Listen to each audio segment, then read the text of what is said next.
In the recent debate between atheist philosopher Christopher Hitchens and intelligent design creationist William Dembski, Dembski opened his arguments with a string of logical fallacies, beginning with this composite straw man.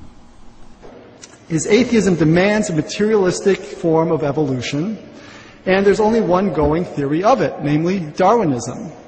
The alternative, which places us here as the result of design, is for him a non-starter. It's unthinkable. Of course, atheism doesn't demand anything. We have neither the need to believe nor the required defensive belief that religion does. Nor does atheism necessarily dismiss design. But scientists cannot honestly assert that which has never been indicated, and atheism only says that theists haven't justified the assertions that they make. Dembski also lied about what he called Darwinism and also about the definition of evolution. At one point he says, evolutionary ideas go back a long way. They don't take precisely the form of Darwinism, but if you are an atheist, that's really the only game in town. Matter, the natural world, has to organize itself. And if you look at the old creation myths, Enuma Elish, the Greek creation myths, Hesiod's theogony, what you find are natural forces, the cosmic egg, the waters, Tiamat and Apsu, sweet and salt waters in the Babylonian mythology, and they organize themselves, and then finally at the end you get Marduk, the prince of the gods. So you go from simplicity to complexity, and that's always the direction of evolution. This is another bald-faced lie, a whole bunch of lies rolled into one, in fact. Let me show you why. First of all, the Genesis fables go from simple to complex, yet obviously don't qualify as evolution, so Dembski's analogy is already absurd. But it gets worse than that when you read the other creation myths he mentioned, because they start out complex and actually simplify from there, opposite of what he said. It is true that anything which can be changed or revised can be improved and thus become more complex, not that increased complexity is necessary for evolution. But we know that mythologies have been retold many times over with subtle embellishments occasionally added, so these old stories have evolved in a sense, but not in the way that Dembski wants us to realize. First of all, Hesiod's theogony may be contemporary to Genesis 2, but Enuma Elish is the oldest creation myth known to archaeology and has many other myths associated with it, which are all older than the Bible, yet written by the very ancestors of the biblical authors. All these myths anthropomorphize natural events. Theogony gave human personalities to the earth and sky, while Enuma Elish declares a river to be the masculine lover of a feminine sea. Likewise, the Bible's book of Proverbs personifies wisdom as though she were a goddess. This is how most gods were created. But now let's look at what these stories actually say. In the Greek creation myth, we see that the same prophecy is shared at the birth of Zeus as with Moses and Jesus, that the child shall overrule the current lord if not killed in infancy.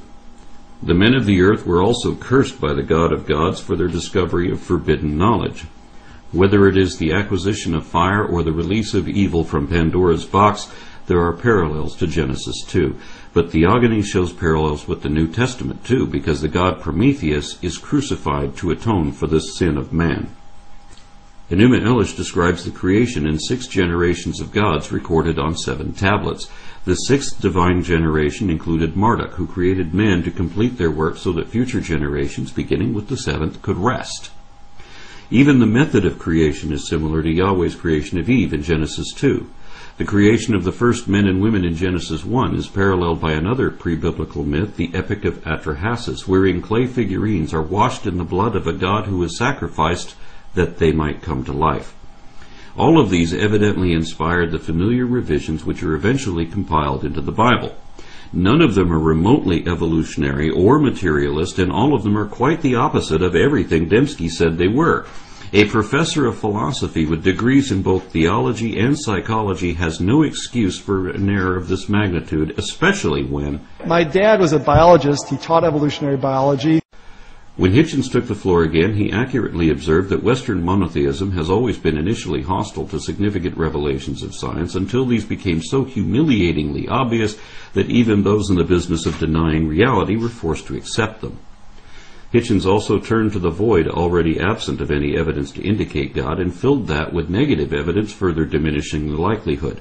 Things like universal chaos, rampant extinctions, various examples of scriptural and practical contradictions inherent in the common assumptions of Abrahamic theism.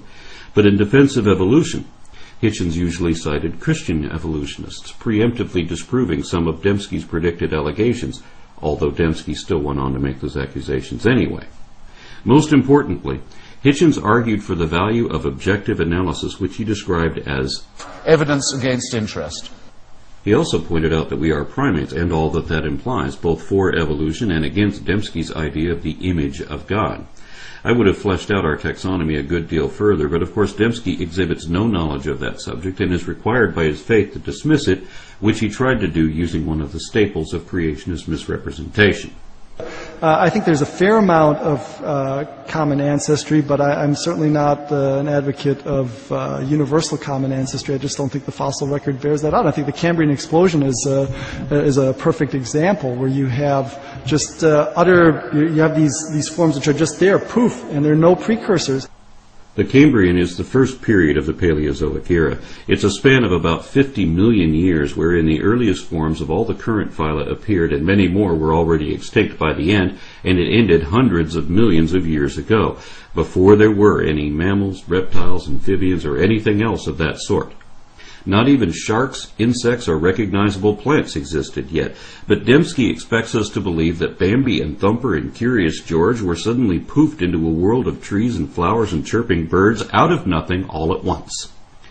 He believes this only because his storybook says so, but that is not what paleontology shows, and he knows it. Very few Cambrian fauna still look like their modern descendants, and most of the rest died out since then, and some were so alien to our time as to defy classification. There were even some macroscopic animals who seem to have gone extinct before the Cambrian explosion. How is any of that either inconsistent with evolution or supportive of intelligent design?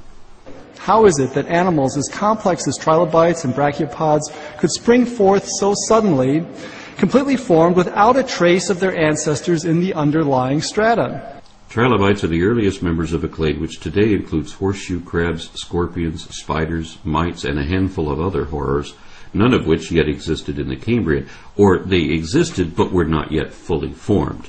All these groups were derived during the Cambrian, along with Eurypterids and aglaspids, earlier xiphosaurs with a dozen or so eyes on their tails of all places, and many other crazy things which survived that age, and all of them are found in a chronological sequence implying stages of development from trilobites.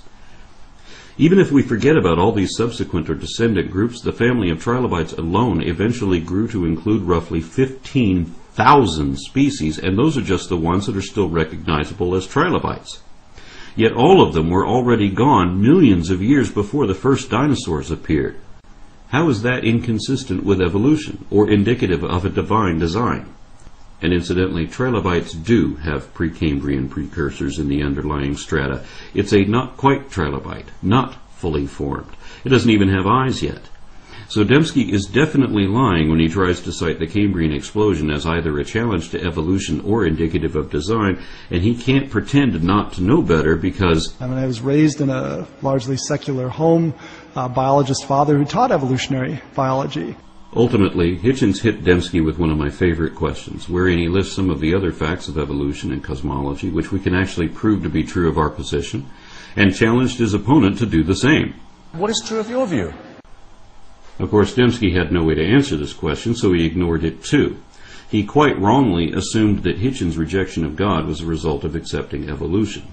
As I have already shown, this is the first and foremost of the foundational falsehoods of creationism. Dembski based his entire presentation on his own rejection of evolution. He denies evidence of any type, all on the same excuse that that doesn't prove anything. Thus he ignores everything which only evolutionary science can explain, while forgetting that his religious alternative explains nothing. Note that the full positive case for God's existence can and should be fleshed out. Typically, such a case flows from critical reflection on the big questions of life. Why is there something rather than nothing? Where did we come from? Where are we going? Why should we take morality seriously? Why is the world comprehensible to our minds? Why does mathematics, presumably a human invention, have such a precise purchase on physical reality? Each of these questions can, in my view, be answered better within a theistic than an atheistic worldview. But of course, religion doesn't answer any of these questions with any measurable degree of accuracy like only science can, and in my view, cosmology and evolution do a better job of that in each of the cases he mentioned. Dembski claimed to have ample evidence of his intelligent design alternative, but failed to list any of it. He seems to think that complaints about evolution, misunderstood and misrepresented, could somehow count as evidence of miraculous creation. He criticized Hitchens' skepticism, but gave no explanation why the audience should assume the same conclusions that Dembski does, nor could he, since he admitted in the debate that his own conversion was based on emotion rather than evidence. And without presenting any evidence at all, Dembski said that his argument had somehow already established the existence of God. But all he did was assume God, and assume that everyone else assumed the same thing, without reason, since he had none to give. Neither did he refute any of the points Hitchens actually made, either on stage or in his book, yet he claimed to have just done so while we were watching. I've watched the video again a couple more times since then, and no, he didn't. Less than halfway into his opening comments, an obviously delusional Dembski has evoked at least a half a dozen logical fallacies and lied no less than 9 times so far, but hasn't yet presented any sort of case and was already claiming victory. I know what you're all thinking. Since the evidence for evolution is so underwhelming, and since Hitchens has hitched his wagon to evolution, shouldn't he now be ready to abandon evolution and consider the existence of God? The one thing Dembski did make clear, albeit unwittingly, was that his position was based on circular arguments and assumed conclusions, left unquestioned. Because even if his critiques were all correct, they still wouldn't imply a divine designer, and whenever we do not yet know the real explanation, we cannot simply throw up our hands and say that it happened by magic. But this is what Dembski expects us to do. His argument depends on an absurd, false dichotomy, and it only deteriorated from there. Hitchens started off very slowly, but picked up steam as things progressed. I feel suddenly combative and engaged. While Dembski seemed increasingly weak, confused, even discouraged with how indefensible his seemingly unexamined belief obviously is. Soon he added equivocation to his list of logical fallacies already in play, and ultimately tried to project his own faults onto an opponent who will not share them. Hitchens exhibits a very selective concern for truth. What seems to matter most to him is not whether a claim is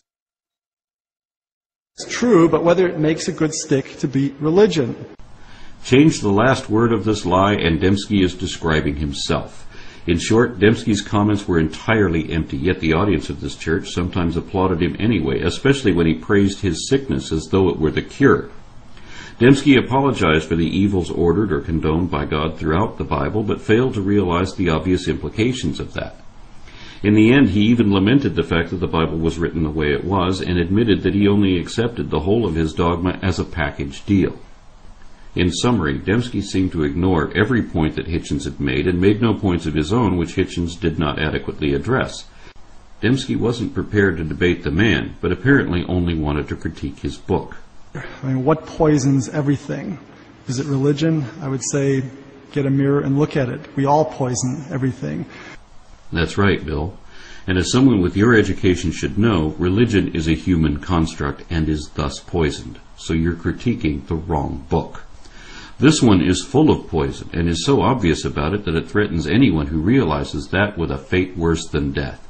That's how we know it is dishonest, because it tells you to believe something beyond reason, without reason, and against all reason, regardless whether any of it could even be true or not.